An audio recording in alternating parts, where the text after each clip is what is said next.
Hi, this is Dundee from Booredatwork.com, and today we'll be doing the unboxing and full review of the Nokia N8. In the series, we're going to have two videos, one full review of Nokia N8 and just a review of Symbian 3, new Symbian OS. So let's go ahead, unbox and do a review and take a look at the device. So this is Nokia's packaging. Again, Nokia usually does some slick packaging for the N8 and the devices, and this is the N8 here. We'll get to that in a second. Do have some Nokia paraphernalia here, showing you your SIM cards go to the side as well as your memory card. I'm going to open this up. Do have your travel charger. Nokia actually uses a specific charger pin. Do have your USB to micro USB connector, I believe. So you can actually, oh sorry, this is the HDMI to mini HDMI. So you do have a HDMI to mini HDMI port you can use, which is packed with the device. You do have your USB to mini USB port that Nokia provides. There's also another Nokia mini USB. I believe this is for charging and data transfer. And that's just an extension, I believe. You do have some stereo headphones, which are hands-free, so you can actually answer calls with this 3.5mm jack. And then you have your instruction manuals for the N8 in English and various languages. So, alright, so taking a closer look at the Nokia N8, it has a unibody design with a full touchscreen. It does have a front-facing camera. It does have basically your Nokia home button, pretty much. Your micro USB ports on the left hand side. You do have your SIM card slot as well as your micro SD. A 12 megapixel camera with Carl's Zeiss lens with flash. On the right hand side you have your volume toggles as well as the camera button. The power port is at the bottom, but you can also charge your micro USB. And on top you do have your 3.5mm jack as well as the HDMI port and the power button. So we'll charge it up and we'll continue the review. So I have my Nokia N8 all charged up and ready to go. So let's take a look at the device. This is running the new Symbian 3 OS. First thing you know, there are multiple home screens which you can slide through, or you can actually just tap the middle button there to just scroll through all the screens. You can customize each screen by hitting the option button and editing home screen, and you can take or remove certain things out or bring in different applications. And once you select what you want, so for instance I can hit that, I can remove or hide messages, or I can actually add something else there. So I'm just going to remove that and remove. You can actually hold down. If I actually press that again, I can select different things to put in there. So I can put in my music player and that will go there, and hit done.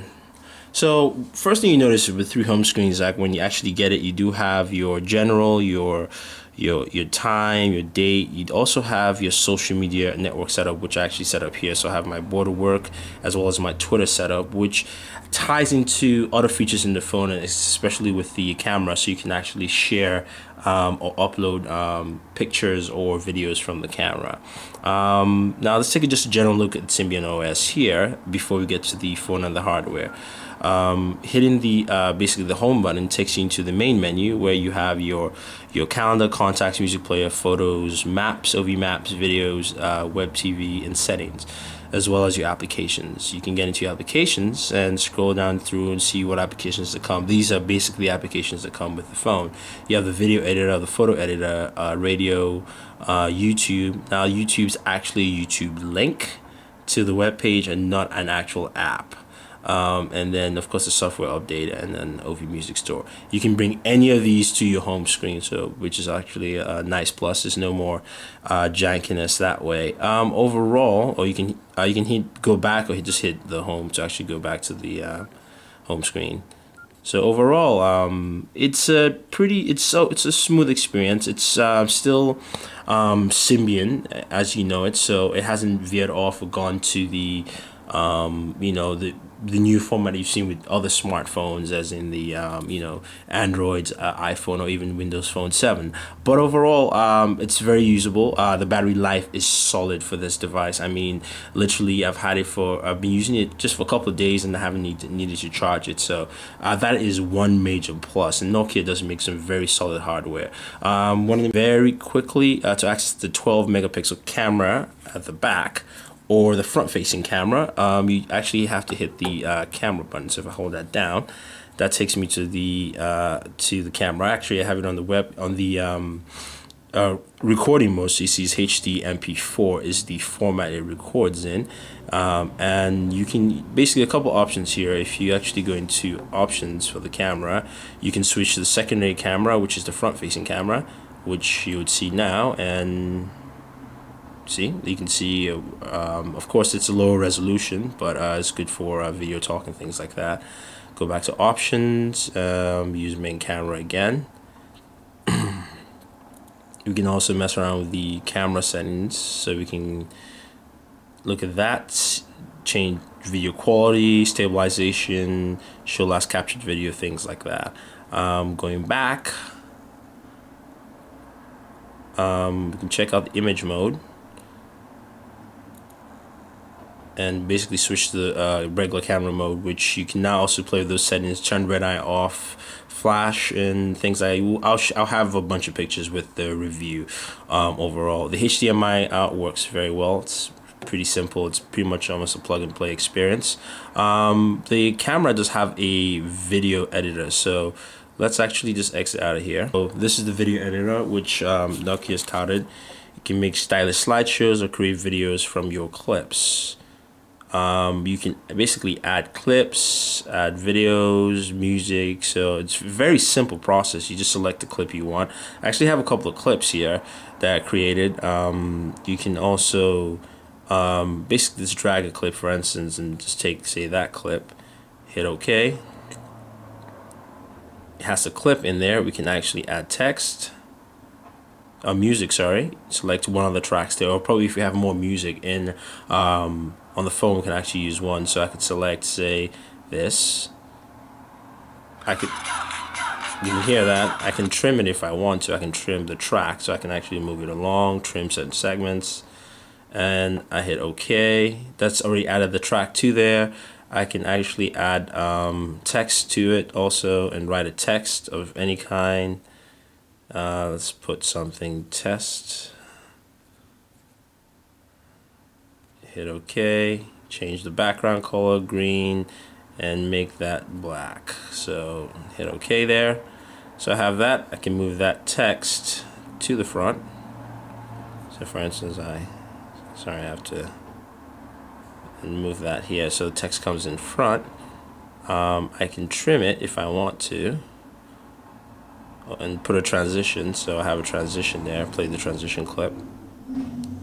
So that will have a transition, and I basically, once I save it, just basically renders it together, and it's good to go.